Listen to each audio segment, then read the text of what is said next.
अस्सलाम वालेकुम। Welcome to HTI digital Pakistan. क्या आपको मालूम है कि एक और सीरीज के साथ हाजिर है। लोग जेल से बाहर निकलने के लिए नित नई ट्रिक्स आजमाते हैं जो कि अक्सर लोगों के दिमाग को चकरा देती है। कुछ ऐसा ही ब्राजील के एक शख्स ने किया। वो किसी गैंग का लीडर था और ड्रग सप्लाई करने की वजह से जेल में कैद था। उस क्रिमिनल की बेटी जब उससे जेल में मिलने आई तो उसने अपनी लुक्स और ड्रेसिंग के जैसे दिखने वाला तमाम सामान छुपाकर अपने बाप को जेल में दे दिया। उस शख्स ने हूबहू अपनी बेटी का गेटअप करने के बाद गार्ड्स को धोखा देकर जेल से निकलने की कोशिश की, जिसके अंदर वो ऑलमोस्ट कामयाब भी हो जाता, मगर उसकी मर्दाना चाल और नर्वसनेस की वजह से गार्ड्स को शक हुआ, जिसके बाद उसे पकड़ लिया गया। चांद हमारी जमीन से 3,84,400 किलोमीटर के फासले पर मौजूद है और आज जो हम इंसानों के पास फास्टेस्ट तरीन रॉकेट्स हैं वो 17,600 किलोमीटर पर घंटे की रफ्तार से मैक्सिमम ही चल पाते हैं। इस स्पीड के अंदर हमें चांद तक पहुंचने के लिए तकरीबन 3 दिन का वक्त लगेगा। दुनिया के अंदर सबसे तेज रफ्तार है रोशनी की रफ्तार, जो 3 लाख किलोमीटर पर सेकंड की रफ्तार से सफ़र करती है।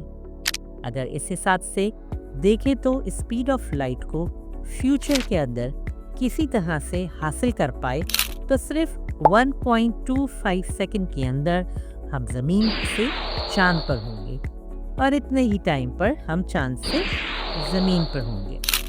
नॉर्थ लंदन के अंदर शदीद सर्दी की वजह से कुदरती तौर पर ऐसे पहिए भी बनते रहते हैं जो देखने में बिल्कुल एक गियर जैसे मालूम होते हैं और उसके साथ साथ अपने सफर करने के निशानात भी छोड़ जाते हैं। अगर सर्दी की शिद्दत की बात की जाए तो अमेरिका में भी कम नहीं होती, क्योंकि सर्दियों के अंदर कुछ इलाकों में शदीद ठंड की वजह से यहाँ चश्मों का पानी भी जम जाता है और अक्सर इसमें मौजूद मगरमच्छ भी जम जाते हैं। लेकिन ये जानवर बहुत ज्यादा और हर तरह के माहौल में सरवाइव कर सकता है, लिहाजा उसे कुछ फर्क नहीं पड़ता। यूरोप और रूस की सबसे खूबसूरत मस्जिद काजान में वाक़ है। ये सफेद और नीले आसमानी रंगों से मिलकर बनी है, जिसका इफ्तिताह 2005 में हुआ और इसके अंदर तकरीबन 6,000 नमाजियों की जगह है। भारत के शहर मुंबई के अंदर एक फैशन शो जारी था कि अचानक एक कुत्ता रैंप पर वॉक करने के लिए कहीं से सामने आ गया और आकर स्टेज पर खड़ा हो गया, जिसके बाद मौके पर मौजूद मॉडल्स की हालत का अंदाजा तो आप अच्छी तरह लगा सकते हैं। 2014 में साउथ कोरिया में औरतों के लिए अलग से पार्किंग स्पेस बनाई गई, जो आम पार्किंग से बहुत ज्यादा खुली थी। इसमें खींची गई लाइंस भी पिंक कलर की थी। दुनिया में फ्रॉड करने के अजीब और गरीब वाकयात मिलते हैं। मसलन एक शख्स ने बहुत ही चालाकी से पेरिस के एफिल टावर को ही बेच दिया। समझ नहीं आता बेचने वाले बेवकूफ़ हैं या खरीदने वाले। मोबाइल फ़ोन की लत में गिरफ्तार किसी भी शख्स को रोड पर चलते हुए अपने ध्यान में मदन जाते हुए ज़रूर देखा होगा, जो कि एक्चुअल में बहुत ज़्यादा खतरनाक भी है, स्पेशली मेन रोड के करीब जहां पर आपके पास से बहुत सी ट्रैफिक गुजर रही हो। चाइना के एक शहर में इंतजामिया ने मोबाइल फ़ोन रोड पर इस्तेमाल करने वालों के लिए एक ट्रैक बना दिया है, बिल्कुल ऐसे ही जैसे पैदल चलने वाले लोगों के लिए बनता है।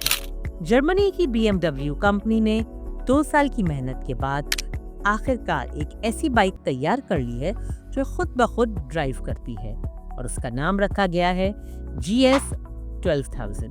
उसे फिलहाल टेस्टिंग के लिए रोड पर उतारा गया है, लेकिन कमर्शियल इस्तेमाल के लिए मार्केट में दस्तयाब नहीं है। ये खुद से ही स्टार्ट होकर किसी मुकर्ररा जगह पर पहुंच जाती है। इस तरह की मजीद मालूमात देखने और सुनने के लिए जुड़े रहिए HTS डिजिटल पाकिस्तान के साथ। HTS डिजिटल पाकिस्तान को लाइक और सब्सक्राइब करना ना भूलें। अल्लाह ताला आप सबको अपने हिफ्ज़-ओ-मान में रखे।